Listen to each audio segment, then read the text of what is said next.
Hi everybody, my name is Sandy Boucher and welcome back to The Learning Curve. As always, today we are going to work towards understanding. We're going to talk about creating understanding and building bridges between Indigenous and non-Indigenous people, especially in the city of Thunder Bay.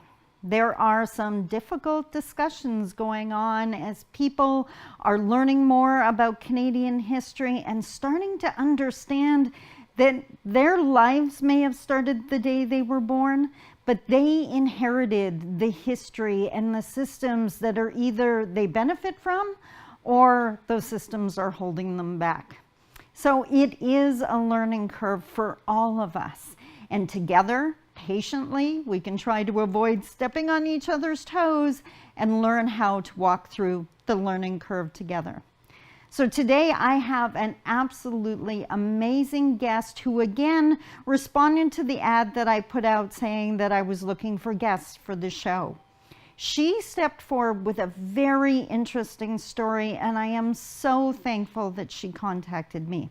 So as always, go get your coffee, head for that comfy chair, and I'll see you in a few minutes as together we walk through the learning curve.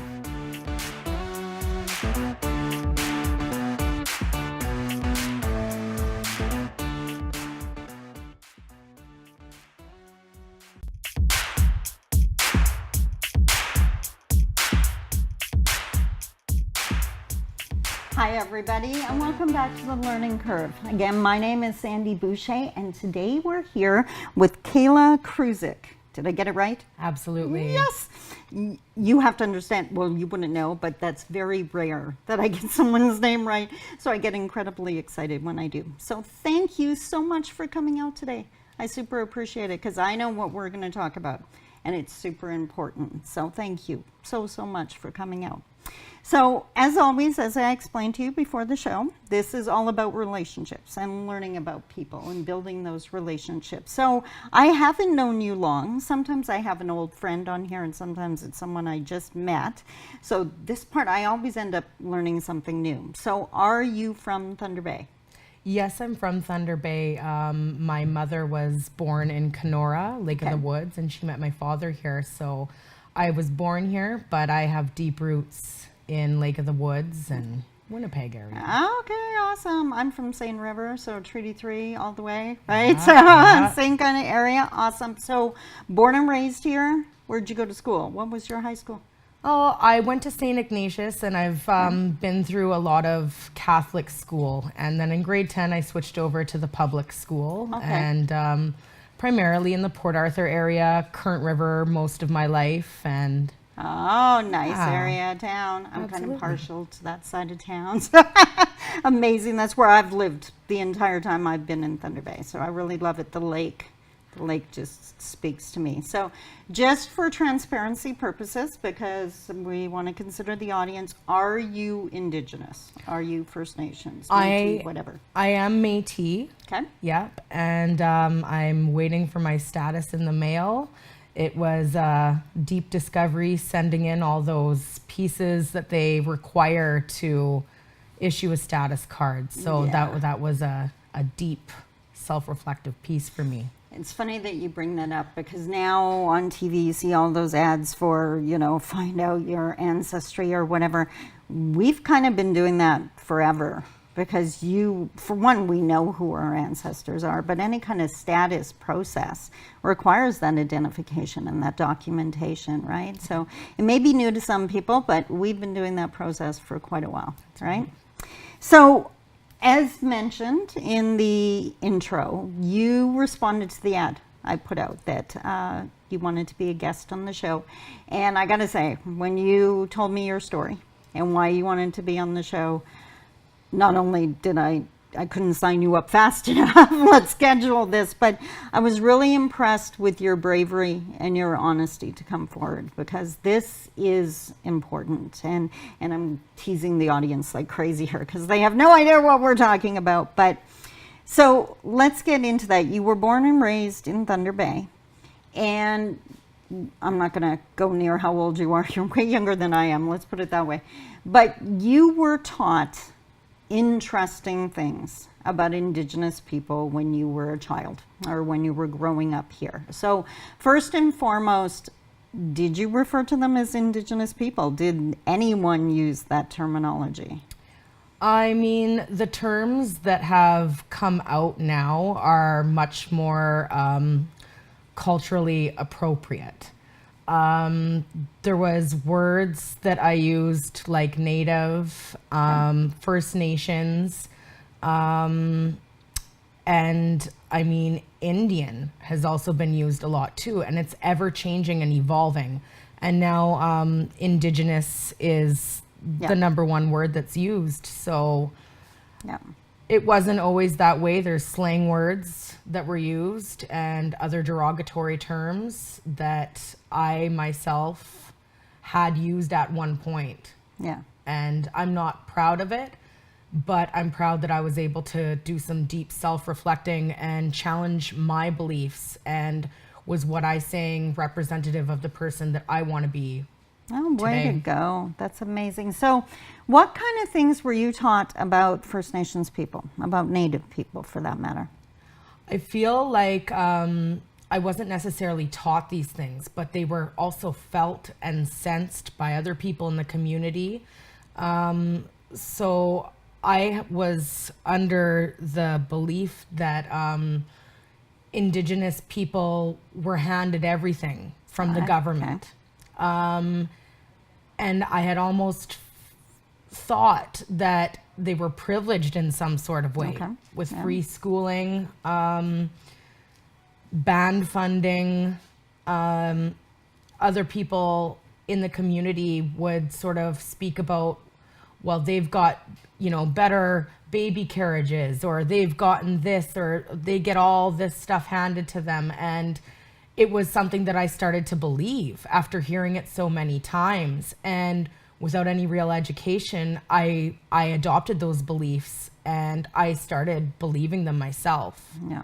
Well, and it's a proven fact that when you're a child, you don't have the mental ability to say, I wonder if that's true. I think I'll research that later. We absorb what our environment is, right? So if the people in your world are saying these things, you're going to automatically believe it's true. Right? And to be fair to the people saying those things, they were taught that at some point, right? Like, this doesn't just start from the get-go and someone decides to take on all these horrible stereotypes. We were taught these things, right? And it just got passed down. So as you mentioned, you were believing this stuff, right? Now, I think you touched on it, but did this come from one person, or was this common in the world you were being raised in, or? This came from the community, from fellow students, my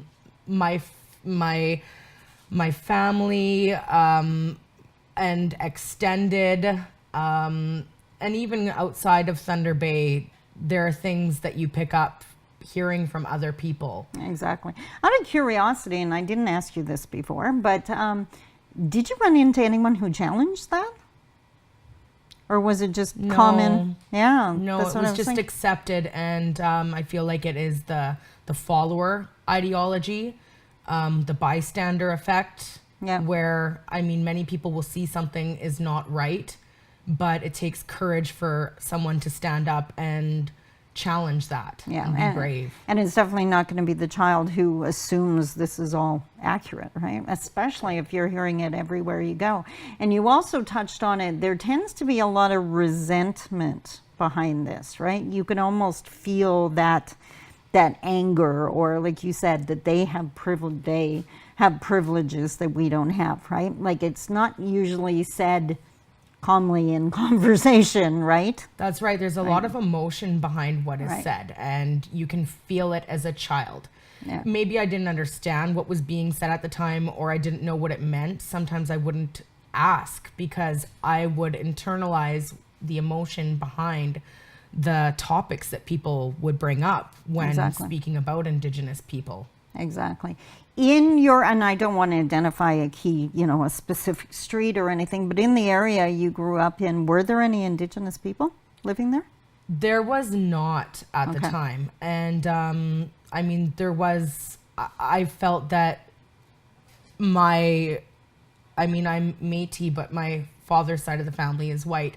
I had felt that there was only white people Right? Exactly. as a young girl. And I think that's a really honest and a really important observation. Again, innocent child, this is your world. How would you know anything else, right? That's very important. So, do you remember how young you were when you started hearing these things? Like, did it happen when you were older, or is it something that was kind of consistent throughout your upbringing? I think back to when my mother passed away, and I was around 4 years old, and she was Indigenous herself. And that's when I started picking up on things that were being said. Maybe I was becoming more aware, or there was a lot of time spent in the hospital when my mother was sick and in coma. So, her hair was cut off, and I remember them not wanting to upkeep it. And just, I believe institutional racism might have started kicking in around school age, which is usually 4 years old when a child starts to attend school. Yeah, exactly. So I have an interesting question for you, because my mom was Ojibwe. She's passed on as well now. And my dad was French. And you don't notice it then, but looking back on your life, I can look back at mine and now see how, even as a very young girl, I noticed how the world treated mom differently. That when we were in a store, they would react differently to dad than they would mom, or worse, they would react differently to mom if dad wasn't there. Did you pick up on things like that? Do you remember? You were really young, mind you, when your mom... I more or less feel like that she was invisible. Right. Yeah. Right. Yeah. And it's funny, you talk about your mom being invisible. It's not funny. I didn't mean ha-ha funny, but you talking about your mom being invisible. My mom tried to make herself invisible to protect herself, because she had experienced such violence as an Indigenous woman. As kids, me and my brothers used to laugh that, like, there goes mom again. She's trying to become the wallpaper. Because at home, we had this outgoing, happy, empowered woman. As soon as we left the yard, she would shrink to try to not offend someone. And that's a coping skill. Right? Absolutely, it is. So, yeah, wow. Interesting that you use the exact same terminology.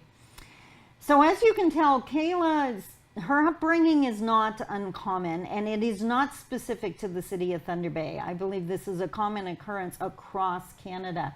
But things have changed for her, and after the break, we're going to come back and discuss what she's doing now, and even more, what she's learned. So go refill that coffee, and I'll see you in a few moments.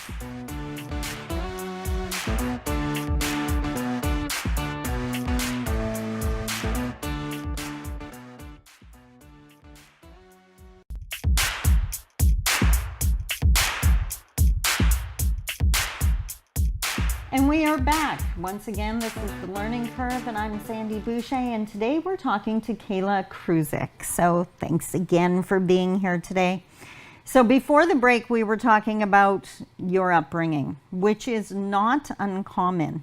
And as an Indigenous woman that works on building bridges and creating understanding, I think it is so important that we save space and allow space for you to be able to say, I was taught this, without crucifying you.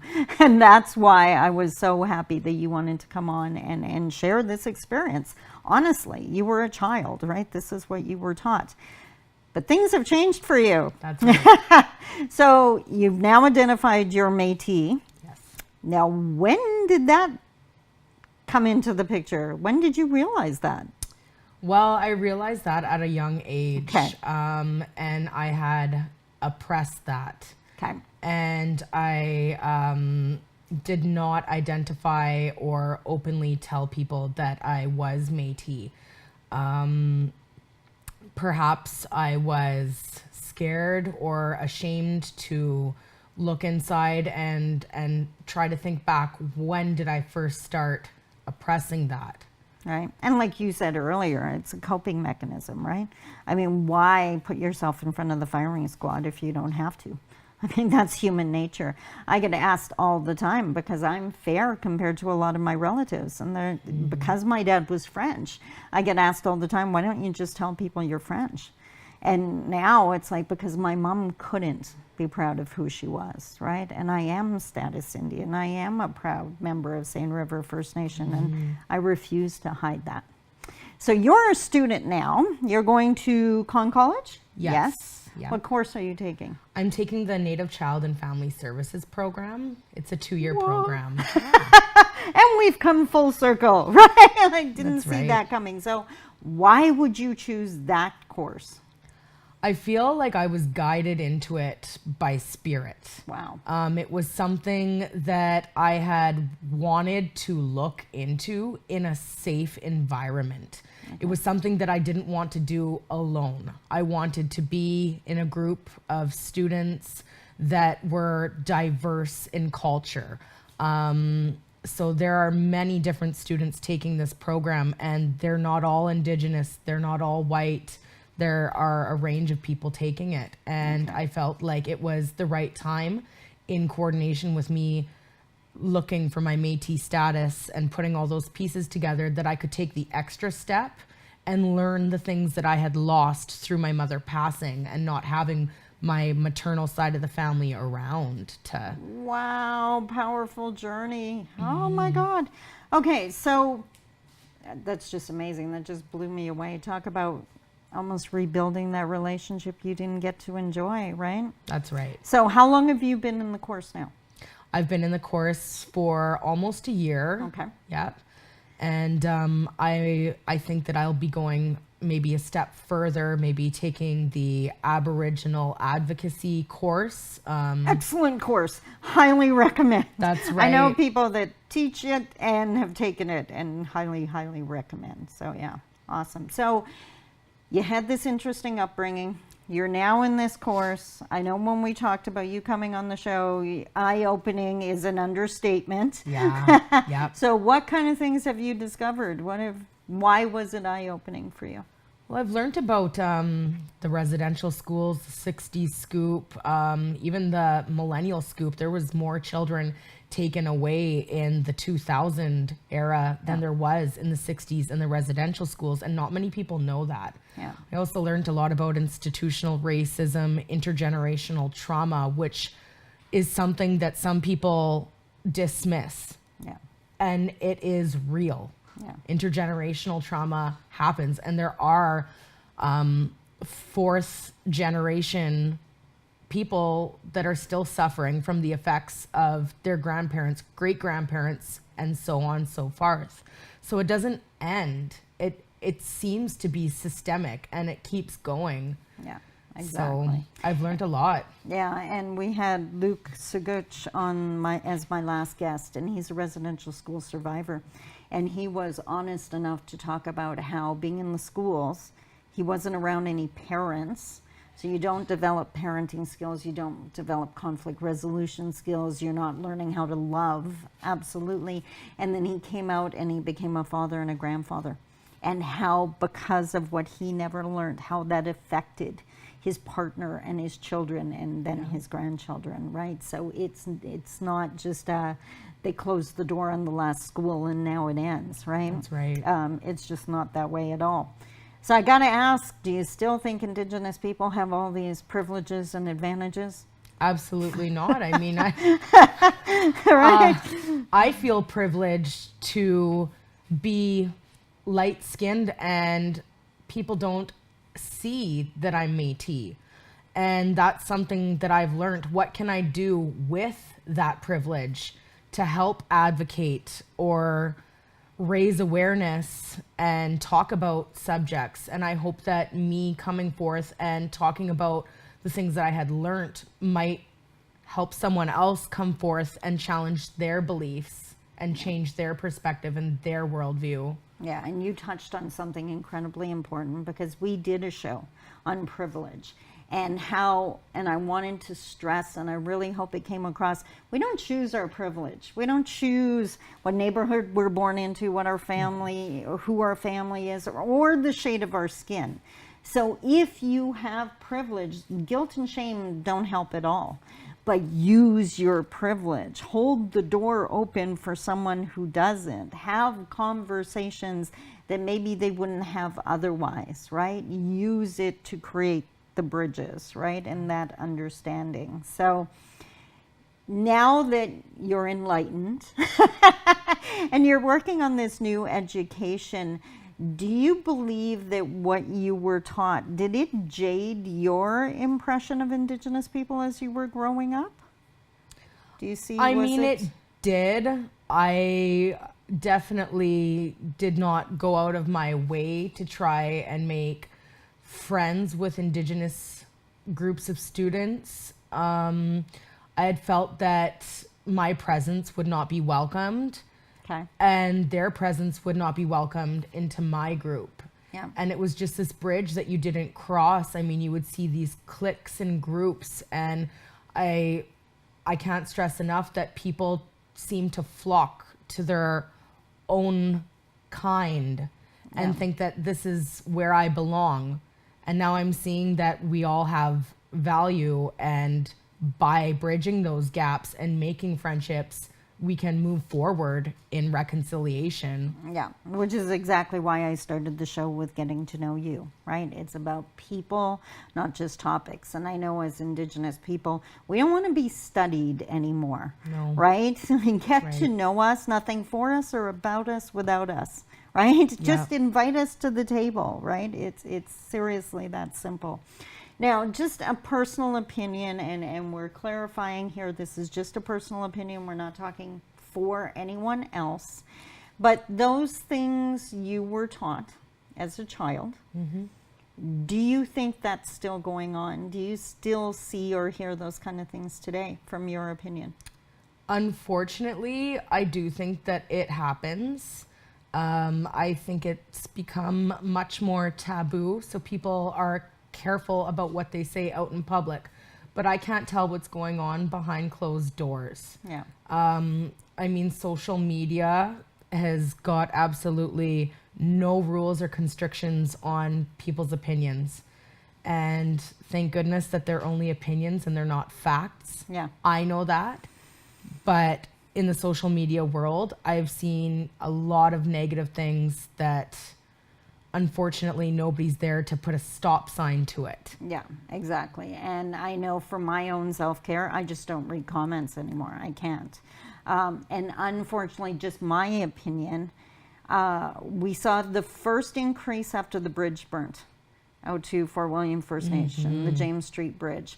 And then with recent court hearing decisions, it's almost like it's becoming more and more blatant. As the Indigenous voice gets stronger, the backlash is getting stronger, and we've really had to make a point of putting self-care mechanisms into place, because you just have to be careful out there. So how important do you think, you've learned so much in this course, and it's been a year, right? So how important do you think education is to bringing the city together, to bringing about understanding? I think education is a very big piece to it, but what I think is a bigger part is self-reflection. It's Nice. looking inwards and thinking, where did I get these beliefs from? Do I need to keep them? Yeah. Or can I unpack them? Yep. Can I Unpacking hand the these out? suitcase. Yep. Yeah, that top never looked good on you. Yeah. That color never suited you, and you might as well just throw it out now. Let it go. That's right. It's never going to fit. It's not pretty, it's Right. not Yeah. nice, Yeah. and it's not respectful. Exactly. And I think, again, what's important, because I had to do the same thing. I inherited so much from my mom, her oppression, her fear, that I didn't even realize that I was using in my life without having experienced it. I had inherited it. And it took unpacking that and not hating my mom for teaching me it. It was what she had learned, or what she naturally felt, and she passed that on. So I don't need to crucify her for it, but I'm an adult now, and I can shut that down and say that top doesn't look good on me, right? So how much longer do you have to go in this course? I have one more year, so Okay. 2019, and I'm looking forward to going a step further and learning all I can. Awesome. Our time is coming to an end already, but you know what? Thank you again for coming out. I think this message and the fact that I consider us friends, I think we have to hold that space. We have to allow people to be able to say, okay, you're not going to believe what I was taught, or even to say, do you mind if I ask you a question? Is this true? Yeah. And right? And you don't need to unpack that suitcase by yourself, right? Thank you for having me. Thank you. As always, please take the information that you learned today and use it in those conversations. Whether you're sitting in the living room talking with your kids about the latest movie you saw, or ask them the kind of stuff they're hearing at school. And whether you're in the boardroom or in the staff coffee room, ask the questions. If someone says something, ask them where they learned that. And take the time to research it and find out, is this just an opinion or are there facts? I think if we each take the time, as Kayla suggested, to unpack the suitcase, that's how we bring this city together and find out that there are amazing relationships out there just waiting for us. So until next time, I hope you enjoyed the show. Make sure to turn in. One more time, you and I are going to walk through the learning curve. Take care. Bye-bye.